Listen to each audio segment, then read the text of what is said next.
Hello there, my name is Sam Sloan. A few of you may have seen some of my videos just recently, sharing some best practice around Zoom and other tools as well that you can use with Zoom to get the best out of the platform and of course the best out of your learners as well. So I thought I'd share another one this evening, which is Jamboard.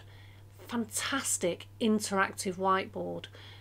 Which when I show you, you'll start to see just how versatile it actually is for your learners. So you need to go into Google Chrome first of all. So I'll just share this window with you first of all. And all you need to do on Google Chrome is go to the little apps section at the top right hand side when you're kind of logged in. And as you scroll down into the little apps section, you start to notice Jamboard is just listed there. It's free of charge, you can use it as much as you like, and it's such a simple little tool to use. So when you actually click on there, it will kind of open up your Jamboard account, if you like. And as you can probably see here, I've already got quite a few Jamboards on the go that I've been playing around with the last couple of days. To create a brand new Jamboard, all you simply need to do is click on the little plus in the corner, and all it does then, it just asks you to create a brand new Jamboard that you, of course, then it's untitled at that particular moment in time, and you can just simply go back and rename it. If you click on the Jamboard home or the little icon, it takes you back, and of course this is one I created earlier, a little bit like Blue Peter. Test Zoom Jamboard, just so I can obviously show you guys what it is that it can actually do. So there's a few little icons, you can rename it, you can download it as a PDF, or of course if you finish using it you can remove it as well. So let's just click into this Jamboard and let's have a look at what it is that you can play around with. You can invite people into this Jamboard, and like I said, you can use it live, which again I'll show you in just a moment. But there's a few tools that we can have a bit of a play with. You have a pen, various different pen options, and you can draw on the Jamboard. You can also delete off the Jamboard as well. So if there's something there that you wanted to draw or highlight, of course with your mouse for instance, or your touchpad, you can do that. You then got of course the pointer tool, well the select tool shall we say. But let's just say I wanted to write on it. So now what we have to do is create a sticky or a sticky note if you like. Let me just type hello into there. And we can click and save that. You see it's just kind of thrown itself onto the Jamboard. I'm going to choose a different colour this time. Let's just say hello, oops, again.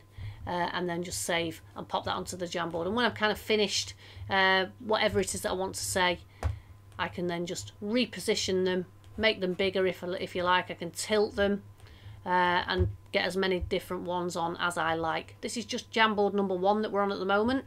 I'll come to Jamboard 2 in just a second. I may want to add some pictures, so I can simply click on the picture icon, or I can do something even simpler. So let's just say I go into, I don't know, Pexels or something like that, that gives us free, copyright free images for instance, and I wanted to use one of these particular pictures. It doesn't matter which one. Let's just say this one here of this nice cake. I don't even have to copy and paste it. I just drag it in. I just drag it onto the Jamboard. I can then resize it. We can add some comments. It could be a picture from your computer. Again, if you wanted to bring something in specifically that you'd already saved, then you can do it this way as well, and then just upload it from your computer. It's super, super simple to use.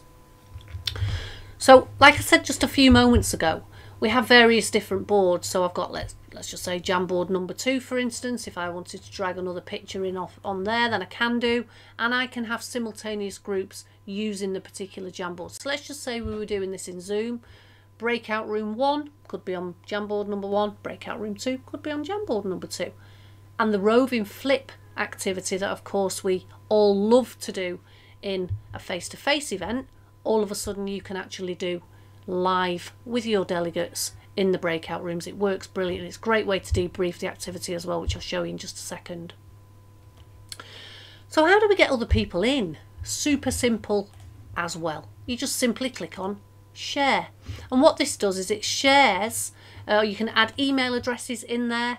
You can then just click on viewer or editor in regards to how it is that you want your learners to join. Of course you want them to edit it, you don't just necessarily want them to view it, or you may do.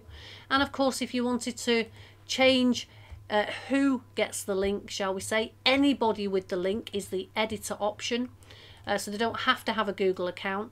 They can still get the link so long as you have selected that particular option there. And then when you click done, once that email address is actually in, it sends it direct to that particular individual, which is exactly now what I'm going to do with ZZ Sam. For those of you that know, I log in a second machine when I'm testing things, and we'll see ZZ Sam join the Jamboard in just a second. You'll see, there we go, that's Sam there at the very, very top. You can even, when you drop down that little menu, see where your participants are. So let's just say you were a host running a breakout room. You can see who's in which breakout room as well, or on which board, if you like, I should say, that's working on which board, which I think is fantastic. You can add screens if you wish. You can even take screens away. So even if you didn't want them, you don't necessarily have to use them. You can have up to 20 in a run, which is fantastic. And also the other thing that you can do is when you drop down this little menu option here on the right hand side, you can download it as a PDF, and what that does is it gives you one big long document of up to 20 Jamboards that you can send off to your delegates. And of course that serves as a great reminder of all of their great work that they've been doing in that particular workshop or in that meeting or whatever it is that you've been doing with them on that particular day. Save it as a frame, that's one at a time. You can of course remove it, make a copy, and a couple of other options there as well. It's super, super easy to use. The only other tool is a little like highlighter tool. So let's just say we were talking about something, for instance, and you can kind of play around with that sort of laser pen. It's really easy to use. Have a go with it. See how you get on with it.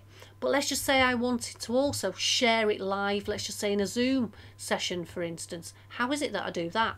So let's go back to the Zoom window. And now if I wanted to share that Jamboard live after everybody's maybe come back into the room to debrief it, for instance, I would just simply go to share screen, just like you do anyway. That's the Jamboard there that we were working on. Click share, and then of course we can debrief that particular activity just like you would in a normal training room face to face. For instance, you're just doing it online. It's a great tool, it really is, and it's free. Get yourselves having a go, play around with it, and let me know in the comments how it is that you get on with it. I'd love to know. Thanks for listening. Have a lovely evening.